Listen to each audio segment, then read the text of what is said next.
सभी श्रोताजनों को मेरा सादर नमस्कार। मैं डॉक्टर निधि जैन, सखी की डायरेक्टर, आपके सम्मुख कुछ बातों को रखना चाहती हूँ। पहले तो ये बताना चाहूँगी कि सखी क्या चीज़ है।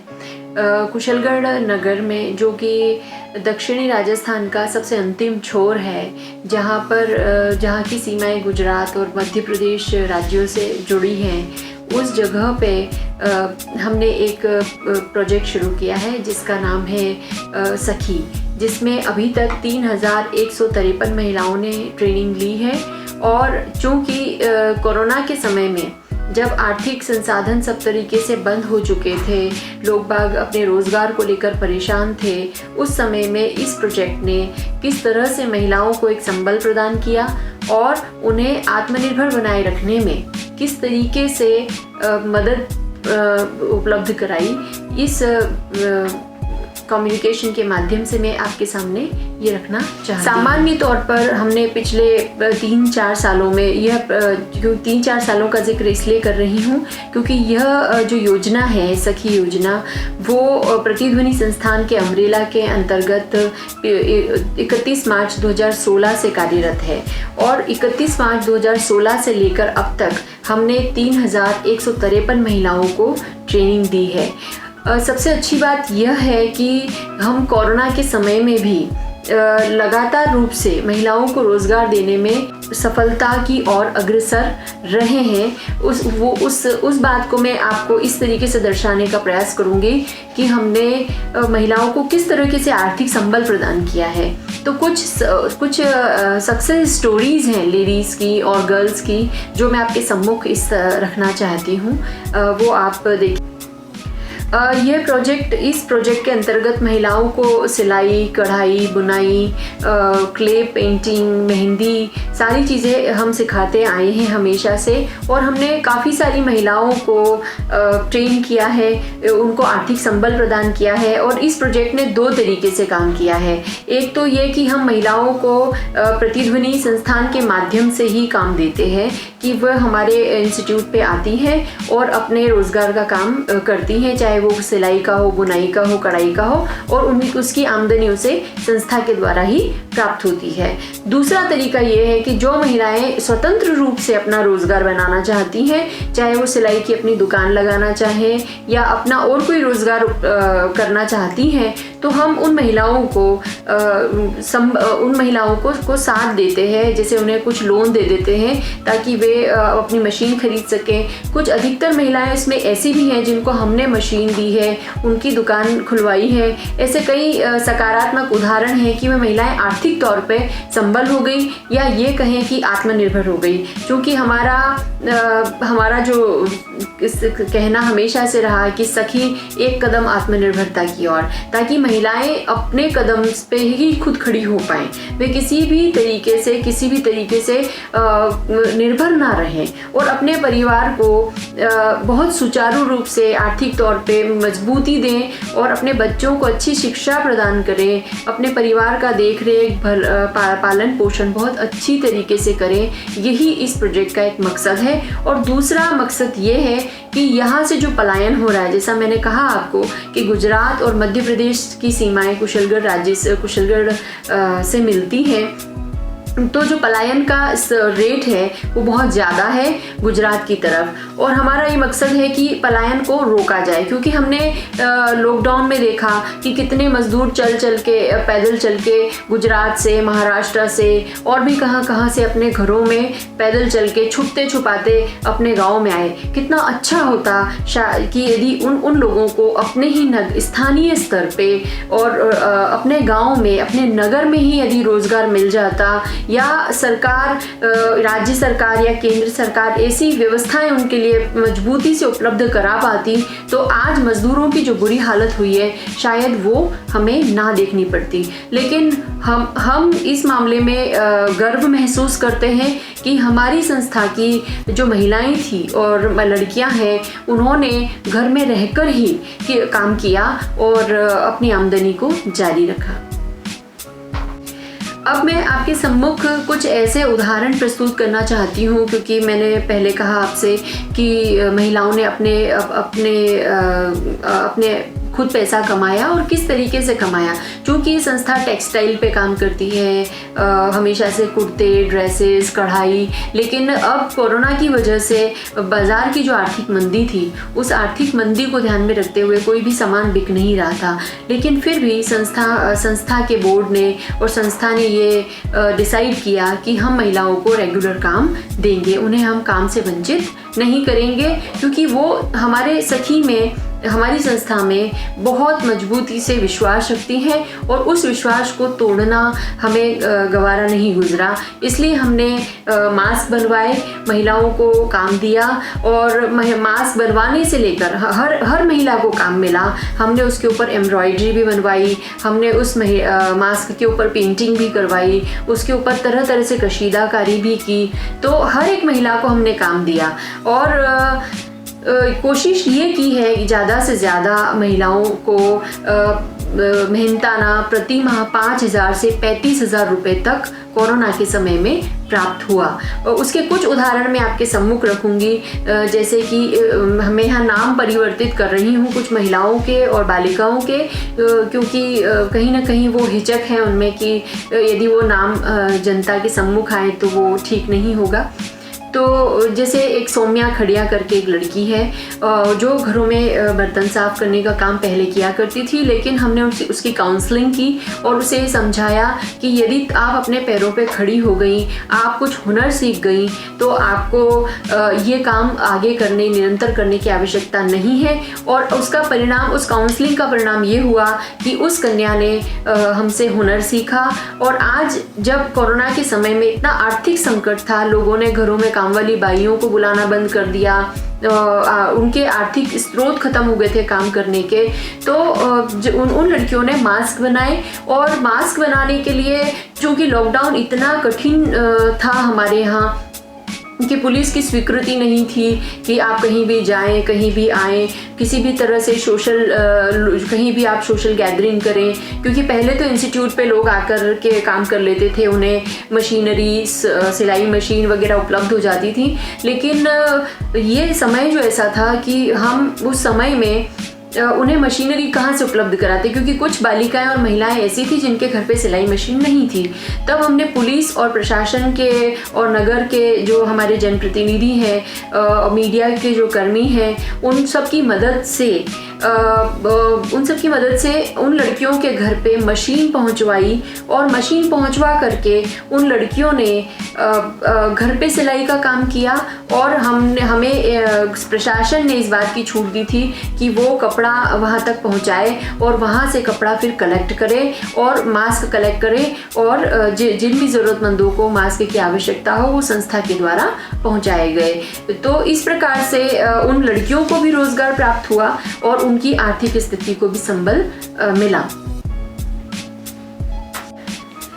दूसरा एग्जाम्पल मैं आपके सम्मुख एक हमारी जो सखी की अध्यापिका हैं मेहरुन्निसा आंटी का रखना चाहूँगी कि मेहरुन्निसा आंटी की उम्र लगभग 70-72 वर्ष की है। वो और उनके हस्बैंड दोनों ने लॉकडाउन के समय में मास्क बनाए, क्योंकि घर पे उनके मशीनरी थी, इसलिए मशीनरी की समस्या नहीं थी। आंटी ने और अंकल ने दोनों ने मिलकर कम से कम 7 से 8 हज़ार रुपये का रोज़गार घर में ही बनाया। और सबसे अच्छी बात ये, क्योंकि वो आर्थिक रूप से संबल थी, तो उन्होंने जितना भी जो पैसा प्राप्त हुआ मास्क बनाने से, उस पैसे से गरीब महिलाओं की या गरीब परिवारों की मदद की। तो इस प्रकार से मेहरुन्निसा आंटी हमारे लिए एक रोल मॉडल है और उन्होंने कोरोना में किस तरीके से ज़रूरतमंदों की मदद की, ये सखी का ग्रेस है। तो हम उनको इस वीडियो के माध्यम से धन्यवाद भी ज्ञापित करते हैं और उम्मीद करते हैं कि आगे भी लोग इस तरीके से लोगों की ज़रूरतों को समझते हुए उन्हें मदद उपलब्ध कराते रहेंगे। मैं यहाँ पर एक एग्जाम्पल क्रिएट कहना चाहूँगी आपके लिए कि एक महिला है जिनका नाम सुमित्रा है। मैं आपको फिर जिक्र कर रही हूँ कि मैं नाम परिवर्तित कर रही हूँ। और वो महिला एक सरकारी संस्था में एक छोटे पद पे कार्य करती हैं, लेकिन कोरोना का समय ऐसा था कि उस समय सारी नौकरियों पे बंद, कहीं ना कहीं ये डर था लोगों में कि हमारी सैलरी मिलेगी या नहीं मिलेगी। और शी इज़ अ विडो, तो उनके सामने ये समस्या थी। उनकी दो बेटियां जो छोटी थी वो उनके पास रहती और बड़ी बेटी जो उसके ननिहाल में रहती थी, तो वो लॉकडाउन की वजह से अपनी मम्मी के पास आ गई थी। तो अब उस माँ के सामने ये प्रश्न खड़ा हो गया था जो बहुत गंभीर था कि वे आने वाले समय में जब सारे ही आर्थिक दरवाजे बंद थे तो वो किस तरीके से अपने घर को चलाएंगी। तो उन्होंने प्रतिध्वनि संस्थान से मदद ली और उनके घर हमने मशीनें पहुंचवाई और दोनों माँ बेटी ने, जो जिनका मैं जिक्र कर रही हूँ, दोनों ने मिलकर कम से कम 40,000 रुपये का रोजगार संस्था से प्राप्त किया। और ये 40,000 रुपये उन्हें समय से संस्था प्रदान करती गई और उन्हें किसी भी प्रकार की दिक्कत आई नहीं। वो अपना घर सुचारू रूप से चलाती रही और अपने बच्चों का पालन पोषण करती रही। तो ये आपके सामने एक और उदाहरण मैं रखना चाहती हूँ।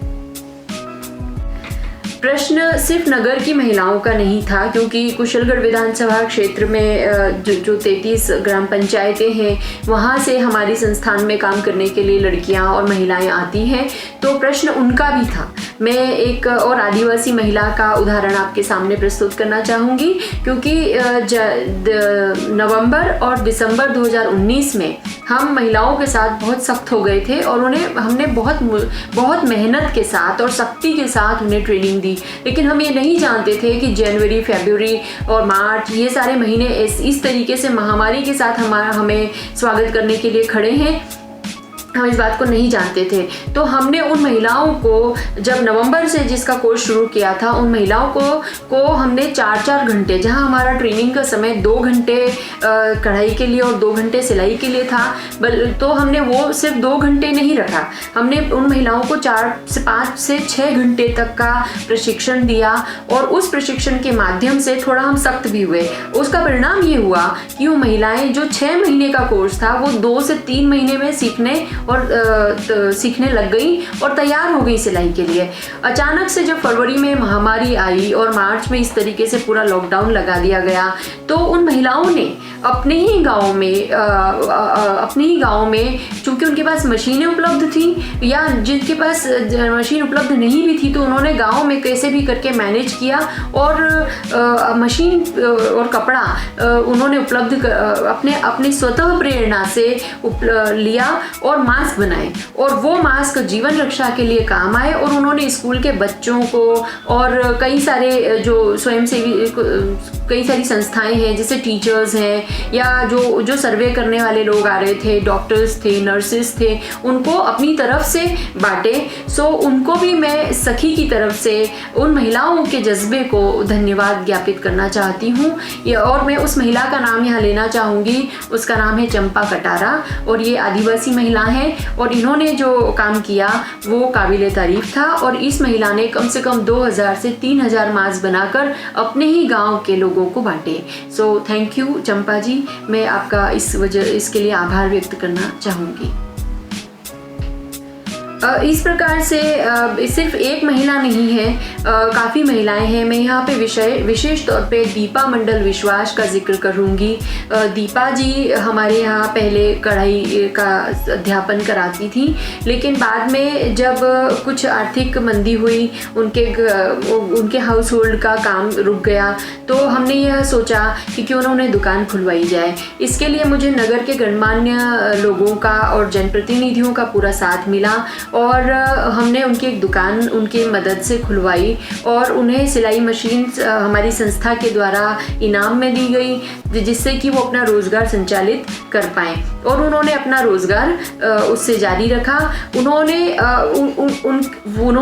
सबसे अच्छी बात यह है कि ना सिर्फ उन्होंने मास्क बनाए, बल्कि उनके हस्बैंड ने भी एक मशीन हमने उनको भी प्रोवाइड कराई लॉकडाउन के दौरान, और उन्होंने भी मास्क बनाने का काम किया, उसको प्रेस करने का काम किया, पैकिंग का काम किया। मतलब जैसे कहते हैं ना, साइकिल के 2 पहिए साथ चलते हैं। सो नरेंद्र जी ने भी दीपा जी का पूरा साथ दिया और दोनों दोनों ने मिलकर के कम से कम 35 से 40 हज़ार रुपये का काम संस्था के द्वारा किया और अपने घर को और अपनी परिस्थितियों को सामान्य तौर पर जारी रखा। तो इस प्रकार से मैं दीपा जी को भी थैंक यू कहना चाहूँगी, जिन्होंने अपने परिवार को आर्थिक संबल प्रदान किया और कार्य को सुचारू रूप से जारी रखा। सबसे अच्छी बात इस प्रोजेक्ट की ये रही कि जहाँ एक महिला दिन में यदि 100 मास्क बनाती है तो 10 महिलाओं ने मिलकर दिन में 1000 मास्क बनाए और लगातार मार्च से लेके अब तक, मार्च 2020 से लेके अब तक महिलाओं ने कुल मिलाकर 50,000 से अधिक मास्क बनाए।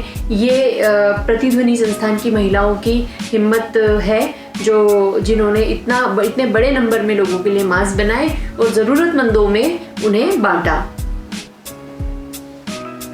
मैं प्रतिध्वनि संस्थान के तरफ से, सारे बोर्ड की तरफ से आप सभी को बहुत सारा धन्यवाद ज्ञापित करना चाहती हूँ और ख़ास तौर पे मीडिया कर्मियों को भी बहुत धन्यवाद करना चाहती हूँ, चाहे वो राजस्थान पत्रिका हो, चाहे वो दैनिक भास्कर हो, चाहे वो दैनिक नवज्योति हो।